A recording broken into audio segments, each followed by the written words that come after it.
In September of 2026, Writing Excuses will host an in-person writing retreat aboard Voyager of the Seas, where attendees can hone their craft and connect with fellow writers for a week along the coasts of Canada and Alaska. You can learn more at writingexcuses.com/retreats, but I'd like to tell you about our scholarships. Scholarships are available.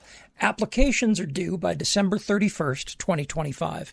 Visit www.writingexcuses.com/scholarships. But don't delay. The deadline is coming right up. Recipients of these scholarships, the Writer of Color Scholarship or the Out of Excuses Scholarship for writers with financial need, will receive full retreat tuition as well as travel assistance for the 2026 Alaskan cruise. Please share this post with the writers in your life. The rules and application instructions are posted at www.writingexcuses.com/scholarships. And all scholarship applications are due by December 31st of 2025. Our scholarship program has introduced us to some outstanding writers, and we're excited to meet this year's recipients. This episode of Writing Excuses has been brought to you by our listeners, patrons, and friends.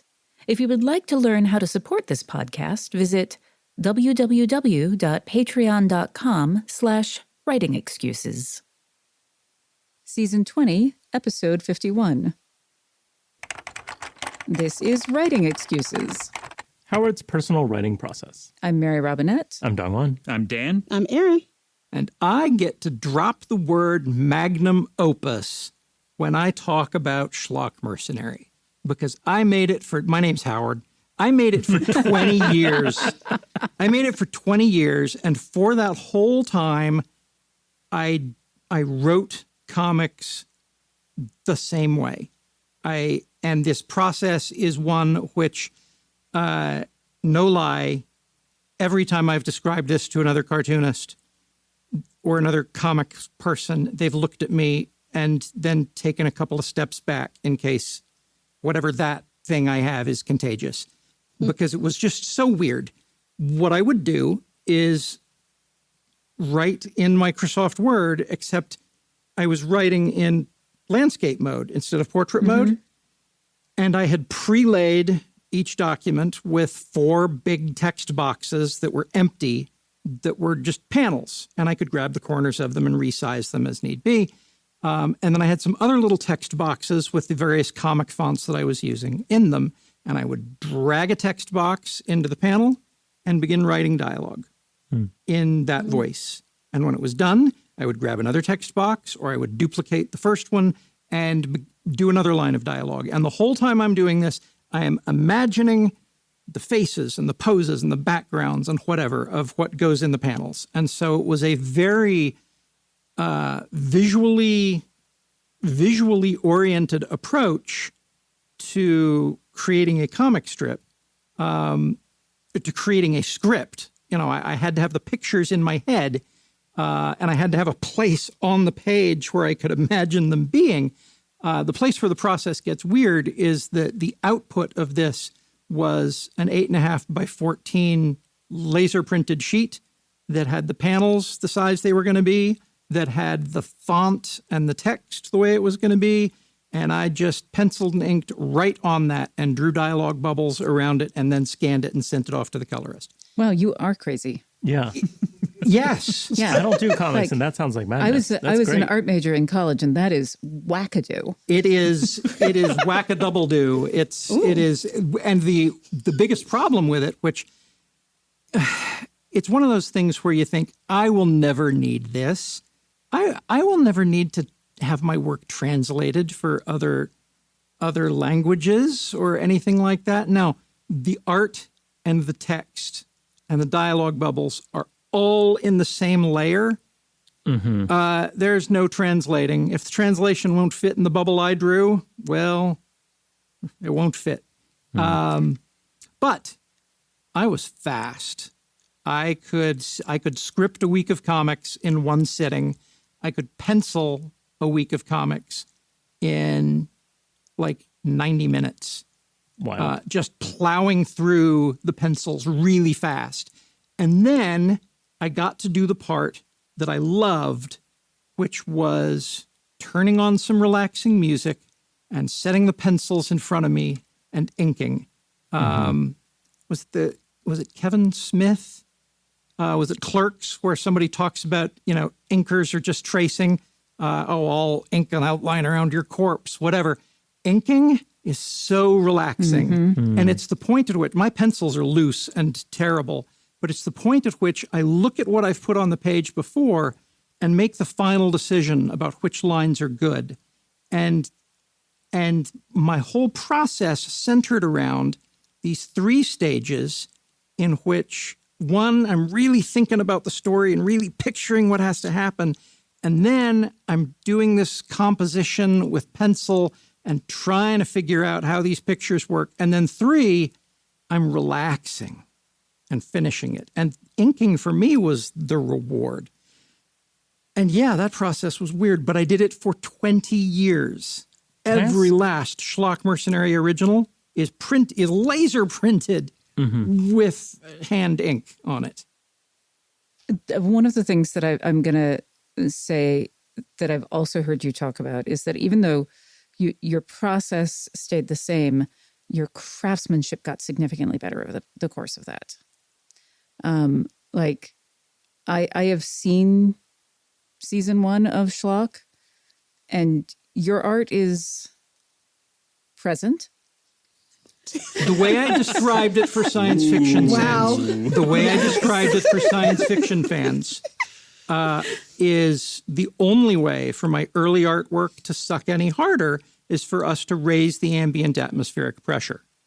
We have had this conversation, and it's not like it is doing the job that you needed it to do. But what happens with your later art is that it's not just doing the job that it's supposed to do, it is elevating the story at the same time. I learned a lot over the 20 years. And what's fascinating to me from where I'm sitting right now is that for everything I learned about telling a story more effectively, about writing dialogue that more closely fits the voice of a character now that I understand them, about composing panels so that the eye is drawn where the eye needs to be drawn. All of these things that I learned, they fit within the original process. The original process did not change. All that changed was the content that I was putting into it. Well, I wanted to ask if you ever thought about changing that process. Or I guess a better question is, you clearly didn't change that process. As you became a better artist, as you became a better writer, what was it about that specific part of the process that you felt like, nope, this, I really want to keep it the way it is? I actually want to back up 1 second. Let's start with, how did you develop this process, right? I mean, was this completely sui generis that you just sat down day 1 to do Schlock and that's how you did it? Or there was a page online, no longer available. It was Bill Amend of Foxtrot talking about how he created comics. And he would lay out the panels first, and then he had ruler lines, and then he would handwrite where the dialogue went, and then he would draw the characters. And I tried that before I was actually creating the strip. I tried handwriting, and because I am not a trained artist, I was holding the instrument wrong. I developed hand pain almost immediately, and I realized if I have to handwrite the story I want to tell, I'm not going to tell it. I got to find another way to do this. What if I write the text on the computer? Well, how do I feed this page where I've drawn oh, wait, I can have the computer draw the panels. And that, I basically took Bill Amend's process and thought, well, I can just do all that early stuff on the computer and then draw the pictures. But to Dan's question, several times I considered changing it. And I flirted briefly with, I'm going to put the dialogue in later, or I'm going to prelay the dialogue on a template version up here above me and then draw on all blank panels and then lay so that I know where the dialogue is going to fit. And every time I did that, I had panic attacks about this is going to make me less productive. There's going to be a learning curve. And my paycheck now depends on me putting up a comic once a day. I could make You couldn't change horses midstream. Right. Yeah. I could with that process. I think my record was 3.5 weeks of comics created in 1 week. But I needed to be able to do that because sometimes people get sick. People need to take a week off. At one point I had a 70-day buffer, and then I went and drew a deck of Munchkin Starfinder for Steve Jackson Games after taking a 3-week Balkan cruise. Yes. Yeah, and Yeah. I mean, I was away from home between the cruise and the Worldcon and Gen Con. I was away from home for a month and didn't make any comics during that time because my process allowed me to work far enough ahead that I could do that. There were also times, Dan, where I looked at upgrading Microsoft Word and realized, oh, wait. If they break the text box feature, I'm a dead man. So I'm going to go over to this other computer and install the new Microsoft Word and see if it'll do what I want it to do. And I reached a point where the new version of Microsoft Word no longer did things the way I needed to do them. It started rounding the corners of the text boxes, and I couldn't find a way to fix that. And so my work computer was then locked to that version of Microsoft Word. It's something that I want to flag because I think it's useful for the listeners, and then we'll go to break, is that the way you started was that you saw someone else's process and you adapted it for your needs and you jettisoned the pieces that didn't work. So this is, I think, a really good metaphor for the things that we're talking about for our listeners. Is like, we're describing our process for you. You hear another writer describing their process. It's not the process that makes them, it's the way the process works with your brain, that interface, and jettisoning all the parts that don't work for you, including parts of your own process. If you are afraid of upgrading, if that's going to get in your way, you don't have to move up. I knew people who still I knew people who were still writing on Word Pro or some things that don't, programs that don't exist that still need floppy disks. I think into the early 2000s, Spider Robinson was writing on a Mac Classic in WordPerfect for Macintosh, and it was on a computer that couldn't connect to the internet. Yeah. So the point of all of this is, as we've been talking, make sure that you are thinking about the pieces that you're like, ooh, that sounds fun and interesting. And now we should probably take a little break. Yeah, we're going to go for a break. And when we come back, I'm going to talk about my new process and mention spiders. One of my favorite things to do when I'm writing is to talk to a subject matter expert to kind of get new ideas or just to sort of dig into a topic more deeply. So I was watching Masterclass. They've got this class by John Douglas called Think Like an FBI Profiler. And just in the first few minutes when he was talking about being a young field agent, story ideas just started to unfurl in my head. A lot of times as a new writer, you don't know where to go to get access to a subject matter expert, to someone who can tell you this kind of story or introduce you to the sort of skills that this Think Like an FBI Profiler is introducing me to. And Masterclass offers that. With Masterclass, you get thousands of bite-sized lessons across 13 categories that can fit into even the busiest of schedules, if you're in a hurry. It turns your commute or your workout into a classroom. With audio mode. You can listen to Masterclass lessons anytime, anywhere, just like you listen to us. Plus, memberships come with bonus class guides and downloadable content to help you get even more out of each lesson. Masterclass always has great offers during the holidays, sometimes up to as much as 50% off. Head off to masterclass.com/excuses for the current offer. That's up to 50% off at masterclass.com/excuses. And yes, I am going to say it one more time. Masterclass.com/excuses. And then maybe you too can think like an FBI profiler. Pre-roll, Quint's ad.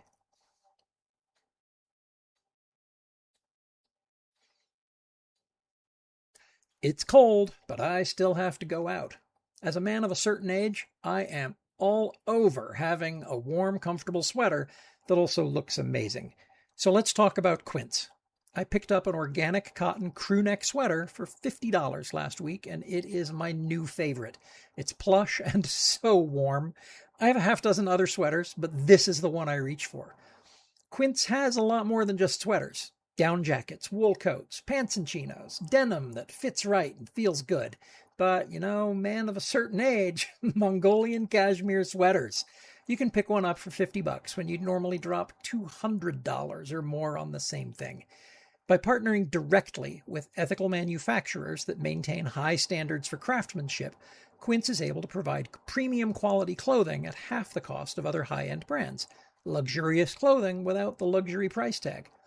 Get your wardrobe sorted and your gift list handled with Quince. Don't wait. Go to quince.com/WX for free shipping on your order and 365-day returns. Now available in Canada, too. That's QUINCE.com/WX. Free shipping and 365-day returns. Quince.com/WX. I have a new process, but first I'm going to tell you about spiders. You know how when you chase a spider around with a broom, he's like really, really fast? This is assuming you're the sort of person who will chase a spider rather than just leave it alone. They're really, really fast until all of a sudden they're just not. That's because spiders don't have circulatory systems. They have soup. And once their muscles have run out of fuel, they have to wait for Brownian motion and osmosis to recharge.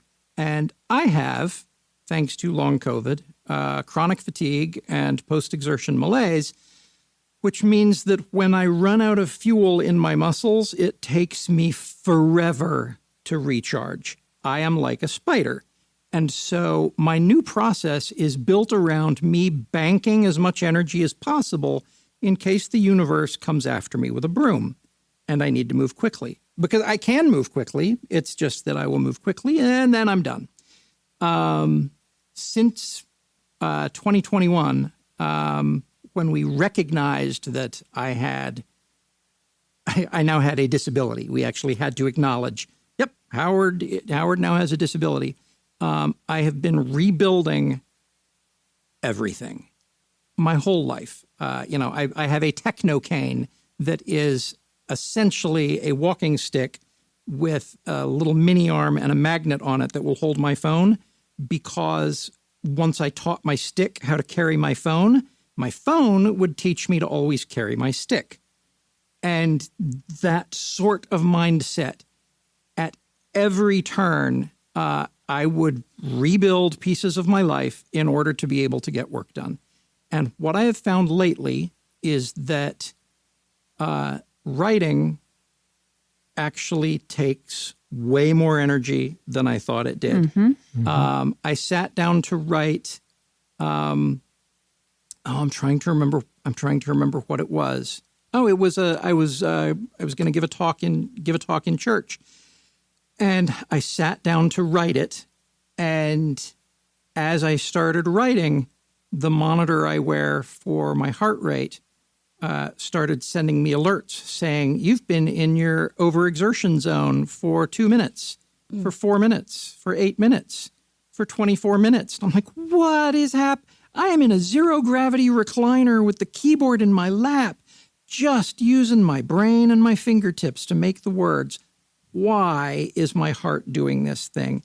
And the answer is, I don't know. I don't need to know. I just need to know that it happens. And I need to be aware of the fact that after this writing session, I am going to need help feeding myself. And so my new process is a lot like the old process, except I'm not using Microsoft Word and drawing squares in it.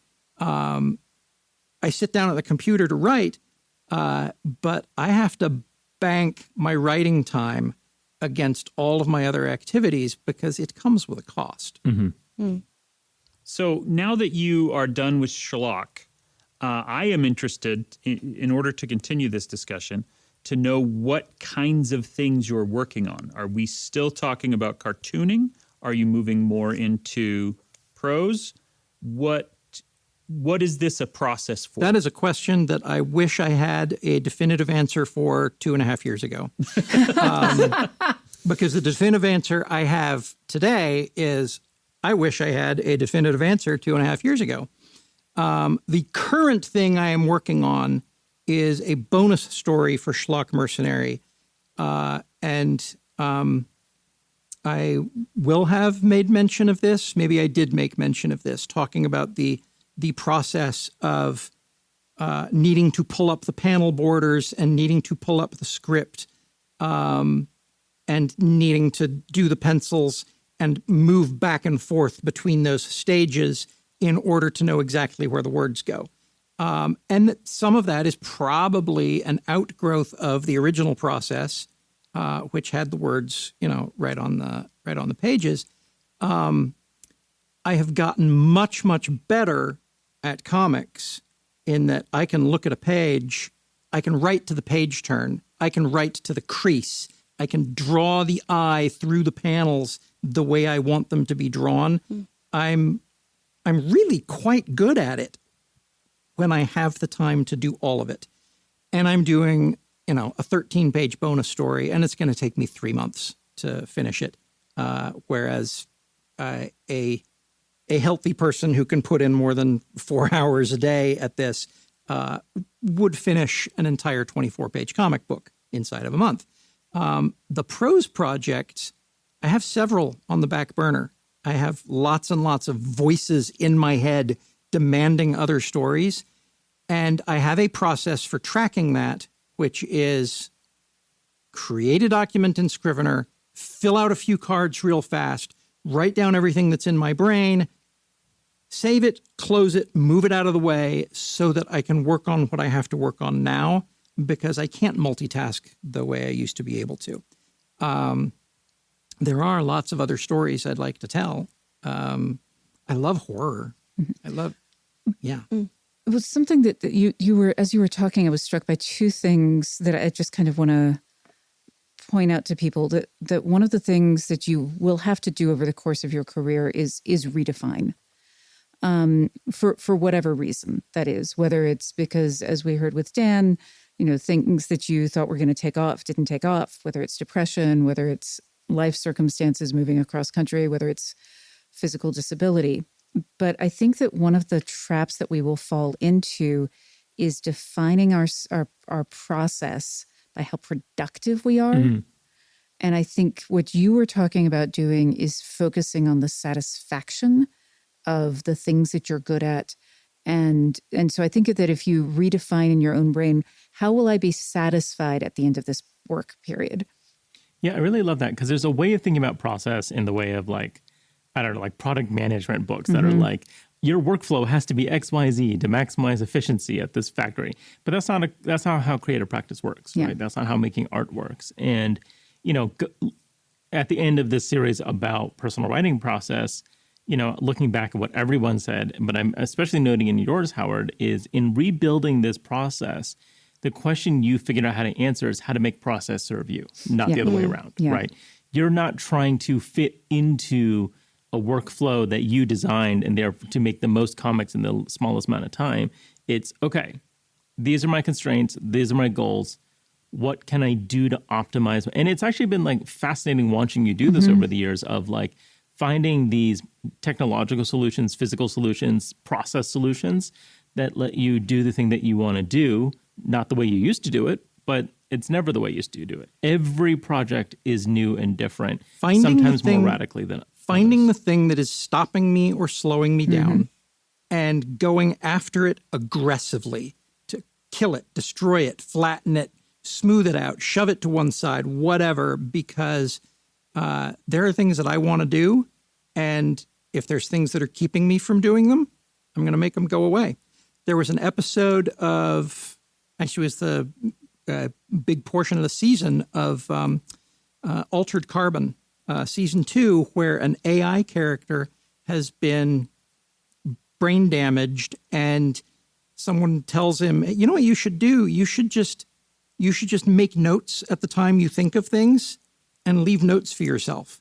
and the AI ends up with this whole interface in front of him of little note cards, and he'll stumble for an idea, and then he'll look down and realize, oh, yes, this is the thing. And I looked at that and had an epiphany and told Sandra, keep index cards stocked here and stocked here.